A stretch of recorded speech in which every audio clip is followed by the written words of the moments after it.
برادر اکبر قبلہ امیر المجاہدین رحمۃ اللہ علیہ، اسیر ناموس رسالت، مجاہد ختم نبوت، محترم جناب حاجی امیر حسین صاحب کی طرف سے میں اپنی تمام تحریک لبیک یا رسول اللہ پاکستان کی مرکزی مجلس شورا اور اپنے امیر محترم کے تمام براتیوں کو خوش آمدید کہنے کے لیے کھڑا ہوا ہوں۔ زمانے نے اس سے پہلے ہمارے جنازے دیکھے، آج دنیا شادی بھی دیکھے گی۔ لوگوں نے بڑے بڑے لیڈروں کی شادیاں دیکھی، بڑے بڑے شہزادوں کی شادیاں دیکھی، مگر ہم دنیا کو دعوت دیتے ہیں کہ آؤ ہمارے امیر المجاہدین کے شہزادے کی اور تحریک لبیک یا رسول اللہ پاکستان کے مرکزی امیر کی بھی آج شادی دیکھو۔ ہمارے جنازے دیکھ کے تمہیں کچھ اندازہ ہوا ہوگا، آج ہمارے امیر محترم کی شادی دیکھ کے انشاءاللہ تعالی ساری باتیں روز روشن کی طرح تمہارے سامنے عیاں ہو جائیں گی کہ لبیک والوں کا دستور کیا ہے، ان کا منشور کیا ہے، ان کی دعوت کیا ہے، ان کا مشن کیا ہے، ان کا پروگرام کیا ہے، ان کا پلان کیا ہے، ان کا منصوبہ کیا ہے۔ ہمارا سارے کا سارا دار و مدار وہی ایک بات ہے جو ہمارے قائد ملت اسلامیہ فرمایا کرتے تھے کہ انہیں جانا انہیں مانا، نہ رکھا غیر سے کام، للہ الحمد میں دنیا سے مسلمان گیا۔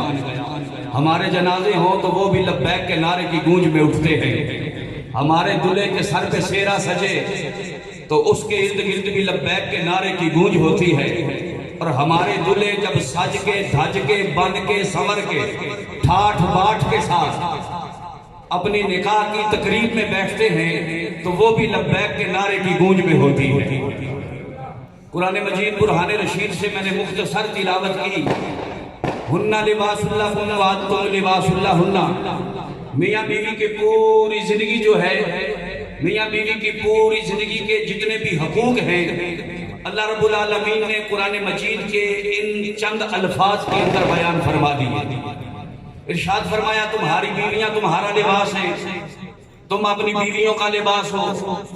لباس انسان کے لیے چند چیزوں کا باعث اور سبب ہوتا ہے۔ سب سے پہلی چیز یہ کہ لباس انسان کے لیے اس کے ستر کے چھپانے کا باعث بنتا ہے۔ ہن لباس اللہ کم وانتم لباس اللہ ہن۔ خالق کائنات نے ہمیں بتا دیا، بیان فرما دیا کہ لوگوں اپنی بیوی کے عیب کو تم نے چھپانا ہے اور تمہاری بیوی نے تمہارے عیب کو چھپانا ہے۔ دوسری بات یہ کہ لباس انسان کے لیے تکلیف سے بچنے کا سبب بنتا ہے۔ اب سردیوں کا موسم ہے تو ظاہر سی بات ہے ہم نے ایکسٹرا کپڑے پہنے ہیں، نیچے بھی گرم بنین ہوگی، اوپر کرتا یا قمیض ہوگا، پھر کہ اس کے اوپر کوئی جرسی واسکٹ کوٹ یا سویٹر ہوگا۔ جب موسم جو بدلے گا یہ جرسیاں بھی اتر جائیں گی، سویٹر بھی اتر جائیں گے، کپڑے جو ہیں ان کی کیفیت بھی چینج ہو جائے گی۔ تو یہاں سے ثابت یہ ہوا کہ شوہر وہی ہوتا ہے کہ جو اپنی بیوی کو تکلیف سے بچائے، اور بیوی بھی وہی ہوتی ہے جو اپنے شوہر کو تکلیف سے بچائے۔ اور تیسری بات یہ کہ لباس جو ہے وہ انسان کے لیے شان و شوکت کا باعث ہوتا ہے، اس کے لیے عزت کا باعث ہوتا ہے، اس کے لیے وقار کا باعث ہوتا ہے۔ فرمایا ہن لباس اللہ کم وانتم لباس اللہ ہن۔ تمہاری بیویاں تمہارا لباس ہیں، تم اپنی بیویوں کا لباس ہو۔ مطلب کیا؟ تم ان کے لیے عزت کا سبب بنو، وہ تمہارے لیے عزت کا سبب بنے۔ تم ان کے لیے وقار کا سبب بنو، وہ تمہارے لیے وقار کا سبب بنے۔ تم ان کے لیے شان و شوکت کا سبب بنو، وہ تمہارے لیے شان و شوکت کا سبب بنیں گے۔ یہ ساری ترغیب، یہ ساری ترتیب، یہ سارا درس، یہ ساری دعوت کہاں سے ملے گی؟ اللہ کی عزت کی قسم میرے نبی کے دین سے ملے گی، رسول اللہ کے نظام سے ملے گی۔ اور یہ رسول اللہ کا نظام کہاں سے ملے گا؟ یاد رکھو کہ رسول اللہ صلی اللہ علیہ وسلم نے، تیرے میرے کریم لجپال آقا نے نظام مصطفیٰ کی چابی، پاکستان میں نظام مصطفیٰ کے نفاذ کی چابی اللہ کے فضل و کرم سے امام الانبیاء نے یہ تاریخ لبیک یا رسول اللہ والوں کو دے دی۔ یہ نظام مصطفیٰ کی کنجی جو ہے یہ مدینے والے تاجدار نے، امام الانبیاء نے تاریخ لبیک یا رسول اللہ والوں کو دے دی ہے۔ انشاءاللہ تعالی جب وطن عزیز میں نظام مصطفیٰ آئے گا تو بیوی کو بھی یہ سمجھ آئے گی کہ جناب خامد کا مقام کیا ہے، خامد کو بھی یہ سمجھ آئے گی کہ بیوی کی حیثیت کیا ہے اور بیوی کا مقام کیا ہے۔ یہ گھر کی بہار، یہ باہر کی بہار، یہ بازار کی بہار، کاروبار کی بہار، یہ زندگی کی بہار، زندگی کے جینے کا مزہ اور لطف تبھی آئے گا کہ جب اس فضا کے اندر نظام مصطفیٰ کا نعرہ گونجے گا اور وطن عزیز ملک پاکستان میں نظام مصطفیٰ آئے گا۔ حضرت عمر بن عبدالعزیز رحمت اللہ علیہ جن کے دور میں دور فاروقی واپس آ گیا، وہی تھے کہ جب رسول اللہ کے نظام کو آپ لے کے آئے تو آپ نے ایک ایسا نظام پیش کیا کہ سب سے پہلے اپنے گھر آئے اور اپنی بیوی کو کہا کہ وہ جو بیت المال کے مال کے پیسوں کے کنگن تیرے باپ نے تجھے پہنائے ہیں وہ کنگن اتار کے مجھے دے دے۔ جب زمانے نے یہ دیکھا کہ امیر المومنین نے اپنی بیوی کے کنگن اتروا لیے ہیں تو جو مال ہم نے کھایا ہے وہ ہمیں ہضم کیسے ہونے دیں گے؟ تو پھر ایک رات نہیں پوری گزری تھی کہ راتوں رات پورا لٹا ہوا مال جو تھا وہ سارے کا سارا واپس آ گیا۔ یہ ساری بہاریں تو میرے نبی کے دین میں ہیں، یہ ساری بہاریں تو میرے نبی کے نظام میں ہیں۔ اسلام ایک ایسا دین ہے جو مکمل ضابطہ حیات ہے۔ زندگی کے ہر شعبے میں دین اسلام ہماری راہبری اور ہماری رہنمائی کرتا ہے۔ چھوٹے سے چھوٹا کام ایک بیت الخلاء میں جانے سے لے کر تخت شاہی تک زندگی کے ہر شعبے میں دین اسلام ہماری راہبری اور رہنمائی کرتا ہے۔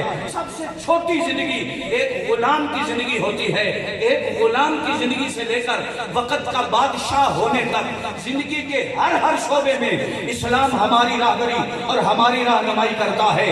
اور اب وہ وقت ہے کہ جس نظام کے لیے یہ وطن عزیز مارز وجود میں آیا، ملک پاکستان مارز وجود میں آیا، جس نظام کا خواب تیرے میرے قائد قبلہ امیر المجاہدین رحمت اللہ علیہ نے دیکھا، اب وہ دور آنے والا ہے انشاءاللہ تعالی کہ اس خواب کو ہم نے شرمندہ تعبیر کرنا ہے اور وطن عزیز ملک پاکستان میں نظام مصطفیٰ لانا۔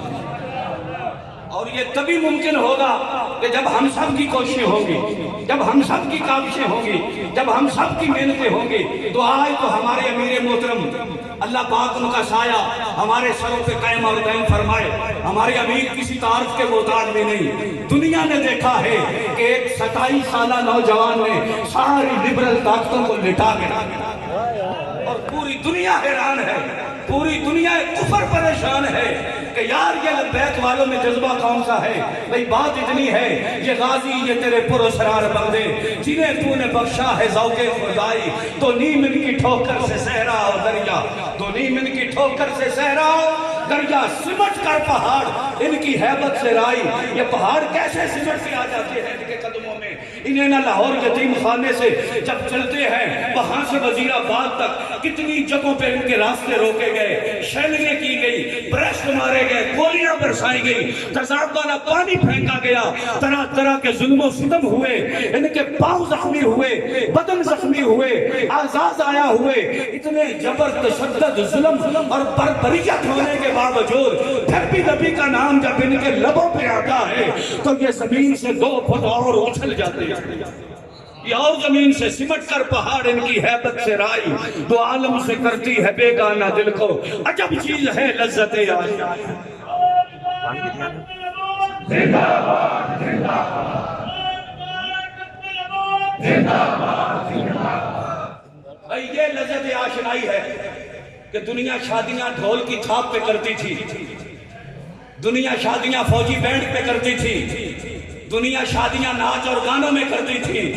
یہ بات ہے تو عالم سے کرتی ہے بیگانہ دل کو، جنہوں نے وہ جناب وہ ڈھول کی تھاپ بھی بلا دی، وہ فوجی بینڈ بھی بلا دیا، وہ ناچ گانا بھی بلا دیا۔ اب اگر ترانے چلتے ہیں تو آیا آیا دین آیا یہ تک، اب اب اگر نعرہ لگتا ہے تو تاجدار ختم نبوت کا نعرہ لگتا ہے، اب اگر بات ہوتی ہے تو نظام مصطفیٰ کی بات ہوتی ہے، تو عالم سے کرتی ہے بے گانہ دل کو عجب چیز ہے لذت آشنائی۔ ہمارے قائدین تشریف فرما ہے، میں پھر آخر میں قبلہ اسیر ناموس رسالت حاجی امیر حسین صاحب حافظہ اللہ تعالیٰ علیہ آپ کی طرف سے اپنی تمام مرکزی شورا اور آپ تمام میرے امیر محترم کے براتیوں، آپ تمام کو خوش آمدید کہتا ہوں۔ اللہ پاک اس بات کو سلامت رکھے، قائم آستانے یار رہے اور آسرا ہم غریبوں کا برقرار رہے۔